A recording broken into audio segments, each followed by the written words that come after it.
everyone. You're a bit closer than normal, although you can't tell, I can. For this to make sense, for this video to even make the slightest bit of sense, you need to have watched Kendall Ray's video on the same topic. I watched it, loved it. The only thing is, she missed a lot of information on the after he got home part. Most of the video I'm going to call him by his first name. I just hope I don't butcher his second name. Otto Warmbier or something like that. Like I said, can't pronounce weird last names. So sorry about that. Kendall did a video, great video on him, where she went into the whole thing that happened building up to going to North Korea and what happened in North Korea with the trial and everything. I'm taking off from that point on because I watched the video and I was like, right, why? I remember her saying there was no autopsy, but I was thinking, well, why is there no autopsy? And technically there would have had to have been an autopsy and all that, so I'll get into. I did a lot of research as a result of watching that, and I have since found out several bits of information that actually do impact whether it was pointless or fruitful doing an autopsy and all that. For those that are new, and this is your first Murder Case Monday, I have a degree in forensic science and criminology. During my degree, I learned a lot about the human body, obviously. I learned how to decipher autopsies, how to pick apart witness statements, things like that. And one of my topics was obviously the human body. I also did a lot of work on the forensic anthropology side. I actually did my dissertation was on the types of information you can get from mummified remains as opposed to skeletonized remains. That comes into play, trust me. Because I have that background, I can look at this and give you essentially my opinion. Obviously, because of circumstances, I never actually went into the field. I did, however, stay abreast of the information.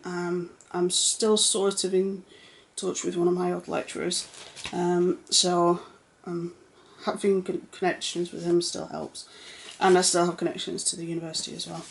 When you graduate university, you never fully lose your connection to the university. So that's today's video. Otto was born in December of 1994, and he died on June the 19th, 2017. So not that long ago. We're talking just over a month ago, because it was odd, because the day I was actually doing these notes was a month exactly after his death, which was a bit odd, but there we go. Right.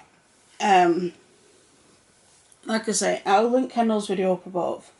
You do sort of need to watch hers for this to make sense, because that gives you all the information of how he.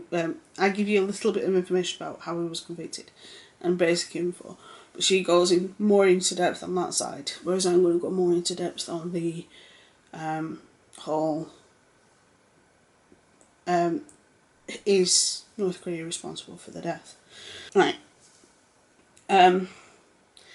He went to North Korea on a young pioneers tourist trip to North Korea for New Year's at the end of 2015. He enjoyed a large party in Kim Il-sung Square on the night of the last night of the year, obviously. Declined.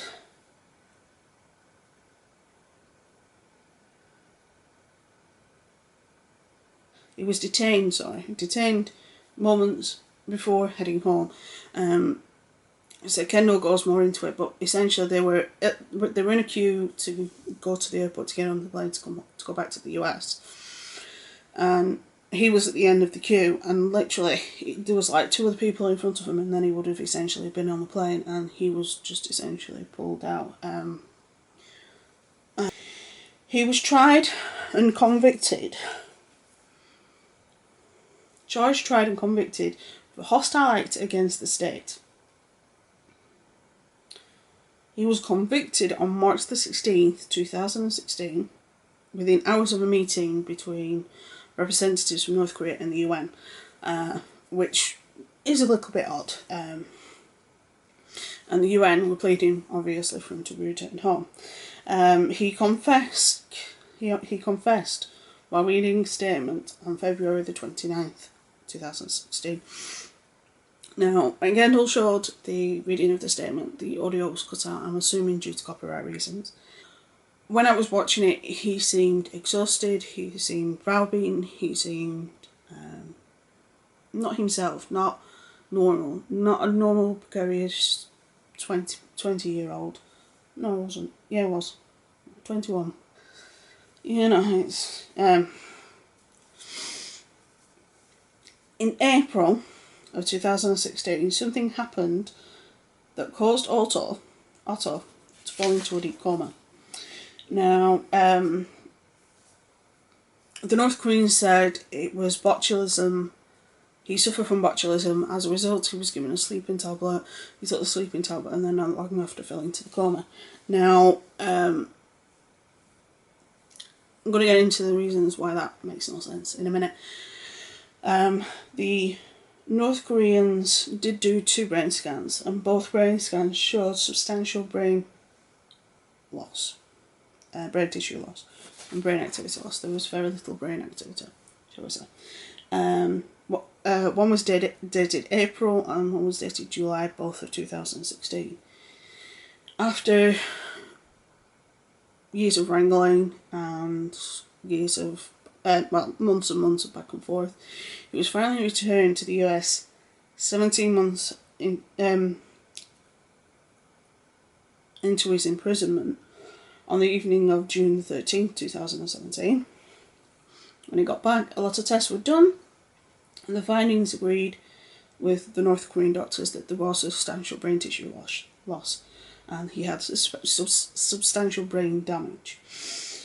He could breathe on his own and could blink his eyes, but he showed no way of communicating with anyone.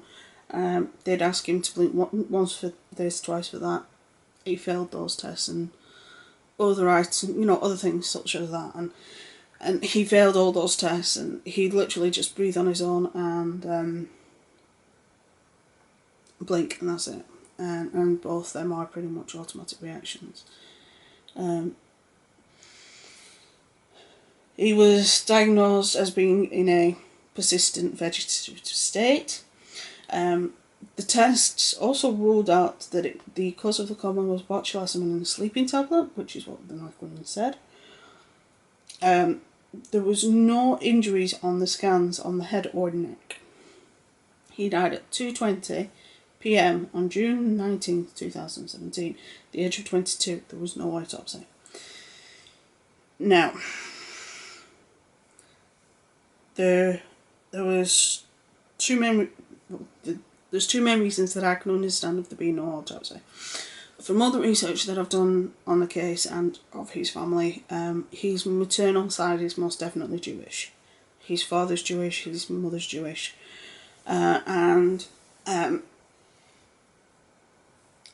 Jewish people don't agree with autopsies, and they prefer to keep body whole, which autopsy would obviously, to them, impact on that.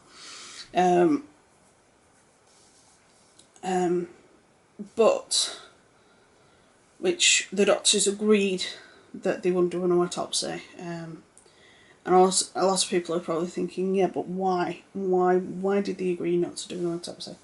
Right, the scans that they did of the head and neck, if there was any injuries to be seen during an autopsy, they would have been seen on those scans. The scans we have now are almost as good as going in and doing an autopsy, checking the neck for bruises and things like that. Obviously bruises don't show up on scans. The other issue is the fact that he'd been in a coma for a year. before being returned to the US. Now this is a big thing, because within that year, any cause of the damage, such as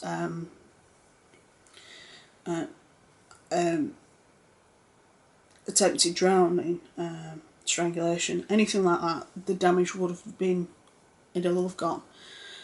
There's plenty of ways to kill people that don't include breaking bones. I'll go into the more medical explanation of this in a minute. But in the layman's terms, essentially what happened is his brain was starved of oxygen for some time. Now, that was caused by what's called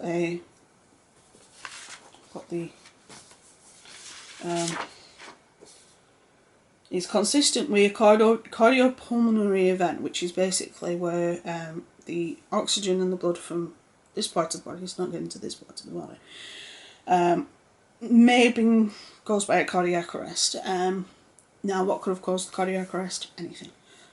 It could have been an injection of adrenaline, an injection of other stimulants, heroin, PCP, anything like that. Any form of stimulant would cause the heart to beat too fast, and in some cases that would cause the heart to turn around and say, screw you, I'm done. And then obviously they don't realise straight away, and then by the time they do realise, and they get him breathing again, and they get his heart beating again, his brain's dead. The other option is that there was a reason that stopped his brain being starved of oxygen, which caused his heart to stop and then start up again. We have no idea what caused the respiratory arrest, as they call it. But there are speculations. There's 100 different reasons as to why. My primary reasons would be that they were essentially torturing him, because during his statement he said something about him being in a secret society university, and that a church that he went to wants him to steal a poster, and both these organisations had ties to the CIA, and the CIA wanted the poster, blah blah blah. So I think what they were trying to do is they were trying to get information out of him, thinking that he'd been sent to get information, as was tactics that were done like 50, 60, 70 years ago. And these tactics, obviously, something happened that caused for these tactics to go too far, which caused the brain damage, which caused the death. But after a year of a coma, the issue that would have caused the cardiac arrest, unless it was a structural issue, would have healed. And if it was a structural issue, it would have been seen on all the scans that were taken in Korea, in North Korea, and in the US. For as much as I go the way that the US health system works, one good part about the US health system is they're pretty on top when it comes to testing and scans and things like that. The UK isn't that bad. We just have shitty waiting lists. But what do you expect when we get free healthcare? It's one of them things. And I can't imagine, especially with his family, they would have wanted every test done to see if there was any possibility of him coming out the other side. Unfortunately not, and from the sounds of it, it is not the only time that people have gone to North Korea for these tours and come back dead, or in extreme medical neglect. Well, it's not neglect, because they did give him medical care. North Korea have had a bit of a kick up about this, because after his death and after his imprisonment, everybody went absolutely ballistic, and said, you know, it's North Koreans who, you know, everybody was basically saying anti-North Korea sentiments and things like that, which you can understand under the circumstances, very much so under the circumstances. And what's happened here is something's happened and it's come back to bite North Korea in the arse, and they're getting even more flack than they already were. They already were getting a lot of flack because of all the other issues that we already have with North Korea, like the state of living over there and things like that. This just kind of makes things between the like particularly the UN and the Allies and North Korea, even more touchy. And North Korea actually said that they were. I did have the quote written down.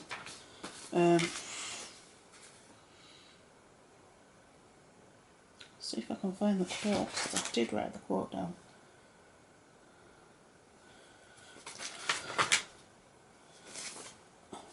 Can't find the quote. It said something along the lines where the true victims of this death, due to the harassment and ridicule that we have suffered as a result of this death. And it's like, you caused this yourself. Without proving the reason for the cardiac arrest and without having a reason for the brain damage, we can't hold North Korea accountable. And even if they'd done the autopsy, they still wouldn't have found anything because he'd been in a coma for a year, so the damage would have healed itself. It wouldn't have shown up. Even scar tissue shows up on scans, because it's usually very, very thick and very, very fibrous. And that would have shown up on scans as well.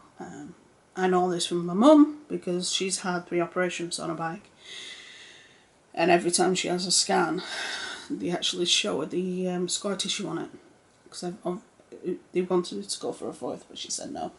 So even scar tissue shows up. But if it was what's called a soft tissue injury, or it was an injection, if we'd have got Otto back within days of it happening, we might have been able to tell. But a year, no. They kept him for a year for a reason. There was a reason why he was kept for so long. I have a funny feeling there's a lot more tests that they didn't send back, where they were testing to see if whatever damage they'd caused had been reversed due to the body healing itself. So the Koreans kind of protected themselves in this one. The North Koreans protected themselves in this one, and to me it's worrying. It's worrying because they're going to get away with it, and they're sticking to the whole botulism thing, even though our doctors, American doctors, have proved otherwise. But they can't say, well, you can't prove that it was something else. So it unfortunately, it's going to be one of those things that, yes, they most definitely did kill him. And they killed him for a reason, probably political gain. Or it was an accident where they were interrogating him, something went too far. But like I said, this is not the first, and I sincerely doubt it's going to be the last case. I got a funny feeling it's going to happen again and again and again. North Korea is very much the black sheep of this planet. And it's worrying. It really is worrying to see what they can get away with. But it's one of those things that there's a lot of issues with this case that will probably never be resolved. And the autopsy wouldn't have done anything. It wouldn't have shown anything. I have a funny feeling that he was injected with something during an interrogation, and it backfired and killed him. We shall see. So, Like I said, I'll link Kendall's video up above, but I will most definitely go and check that out. It will help this one make sense, if that makes any sense. So,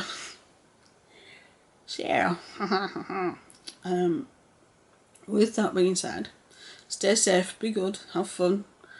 I'll see you tomorrow for the call out video. And I don't know what Wednesdays it's going to be. It's probably going to be missing persons, but I'll have to plan that. So I'll have to get that one planned. If there's anything anybody wants me to look at, any missing persons, murder, or anything case like that, let me know down below and I will look into it for you. Okay? Stay safe, be good, have fun, and I will see you soon.